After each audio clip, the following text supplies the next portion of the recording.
Capítulo 31. Logo, porém, Jacó percebeu que os filhos de Labão estavam reclamando dele. Jacó roubou tudo que era de nosso pai. À custa de nosso pai, adquiriu toda a sua riqueza. Jacó também começou a notar uma mudança na atitude de Labão para com ele. Então o Senhor disse a Jacó: volte para a terra de seu pai e de seu avô, a terra de seus parentes, e eu estarei com você. Jacó mandou chamar Raquel e Lia ao campo onde ele cuidava de seus rebanhos e disse a elas: notei que seu pai mudou de atitude em relação a mim. O Deus de meu pai, porém, tem estado comigo. Vocês sabem como tenho trabalhado arduamente a serviço de seu pai. Contudo, ele me enganou e mudou meu salário 10 vezes, mas Deus não permitiu que ele me prejudicasse. Se ele dizia: os salpicados serão o seu salário, o rebanho começava a dar crias salpicadas.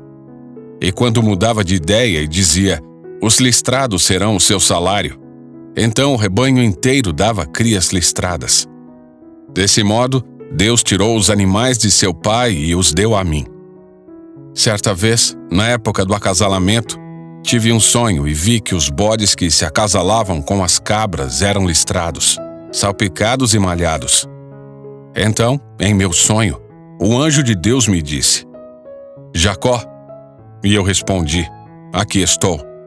E o anjo disse: levante os olhos e você verá que apenas os machos listrados, salpicados e malhados estão se acasalando com as fêmeas de seu rebanho, pois vejo como Labão tem tratado você. Eu sou o Deus que lhe apareceu em Betel, o lugar onde você ungiu a coluna de pedra e fez seu voto a mim. Agora apronte-se, saia desta terra e volte à sua terra natal. Raquel e Lia responderam: da nossa parte, tudo bem. Afinal, não herdaremos coisa alguma da riqueza de nosso pai. Ele reduziu nossos direitos aos mesmos que têm as mulheres estrangeiras. Depois que nos vendeu, desperdiçou todo o dinheiro que você pagou por nós. Toda a riqueza que Deus tirou de nosso pai e deu a você é, por direito, nossa e de nossos filhos. Por isso, faça o que Deus ordenou.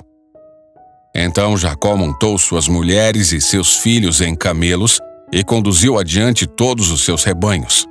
Juntou todos os bens que havia adquirido em Padã-Arã e partiu para a terra de Canaã, onde vivia Isaque, seu pai. Quando partiram, Labão estava num lugar afastado, tosqueando suas ovelhas. Raquel roubou os ídolos da casa que pertenciam a seu pai e os levou consigo. Assim, Jacó enganou Labão, o arameu, partindo sem avisá-lo de que iam embora. Jacó levou todos os seus bens e atravessou o rio Eufrates, rumo à região montanhosa de Gileade. 3 dias depois, Labão foi informado de que Jacó havia fugido. Reuniu um grupo de parentes e saiu em perseguição a Jacó. 7 dias depois o alcançou, na região montanhosa de Gileade.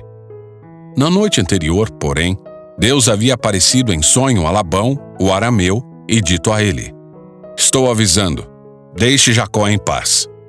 Labão o alcançou enquanto Jacó estava acampado na região montanhosa de Gileade e armou seu acampamento ali perto. O que você fez? Perguntou Labão. Como ousou me enganar e levar minhas filhas embora como se fossem prisioneiras de guerra? Por que fugiu em segredo? Por que me enganou? E por que não avisou que desejava partir?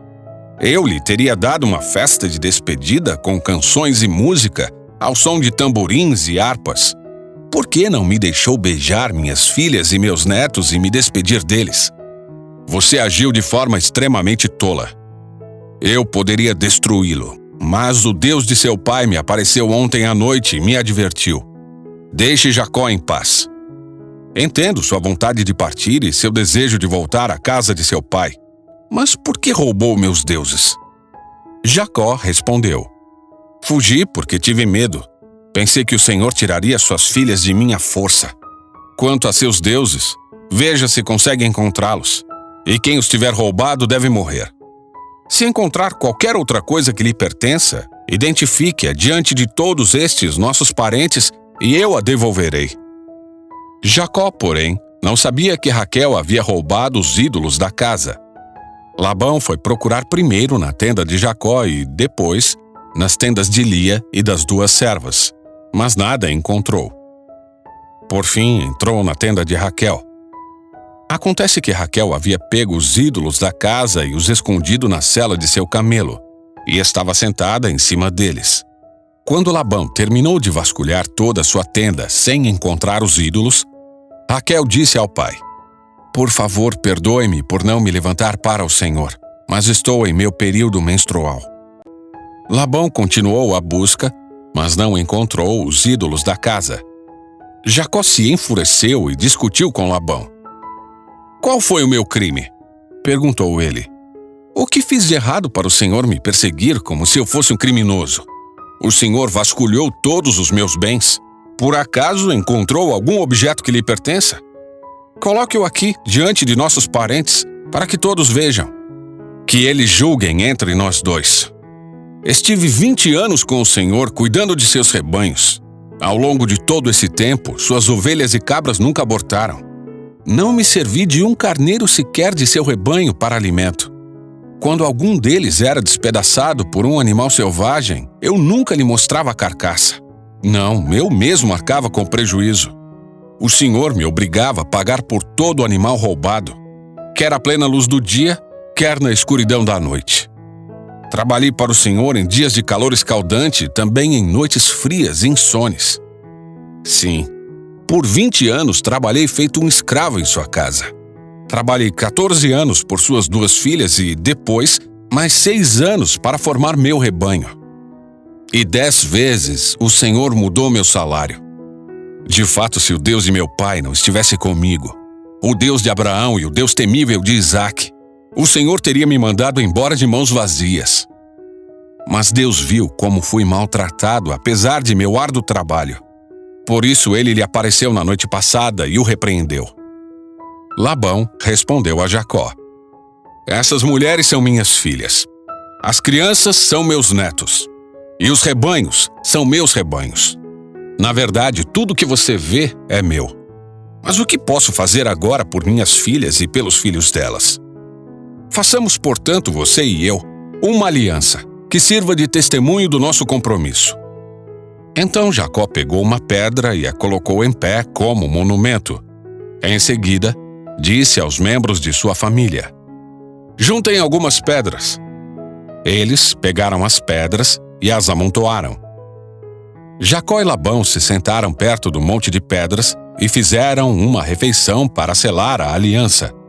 A fim de comemorar a ocasião, Labão chamou o lugar de Jegar Saaduta e Jacó o chamou de Galeede. Labão declarou: "Este monte de pedras servirá de testemunha para nos lembrar da aliança que fizemos hoje." Isso explica porque o lugar foi chamado de Galeede. Também foi chamado de Mispá, pois Labão disse: "Vigie o Senhor a você e a mim para garantir que guardaremos esta aliança quando estivermos longe um do outro. Se você maltratar minhas filhas ou se casar com outras mulheres, mesmo que ninguém mais veja, Deus verá. Ele é testemunha desta aliança entre nós. Veja este monte de pedras," prosseguiu Labão. "Veja também este monumento que levantei entre nós 2. Estão entre mim e você como testemunhas dos nossos votos. Nunca atravessarei para o lado de lá do monte de pedras a fim de prejudicá-lo, e você jamais deve atravessar para o lado de cá a fim de prejudicar-me. Invoco o Deus de nossos antepassados, o Deus de seu avô Abraão e o Deus de meu avô Naor, para que sirva de juiz entre nós." Assim, diante do Deus temível de seu pai Isaque, Jacó jurou respeitar a linha divisória. Então Jacó ofereceu sacrifício a Deus na montanha e convidou todos para a refeição comemorativa. Depois de comerem, passaram a noite ali. Na manhã seguinte, Labão se levantou cedo, beijou seus netos e suas filhas e os abençoou. Depois, partiu e voltou para casa.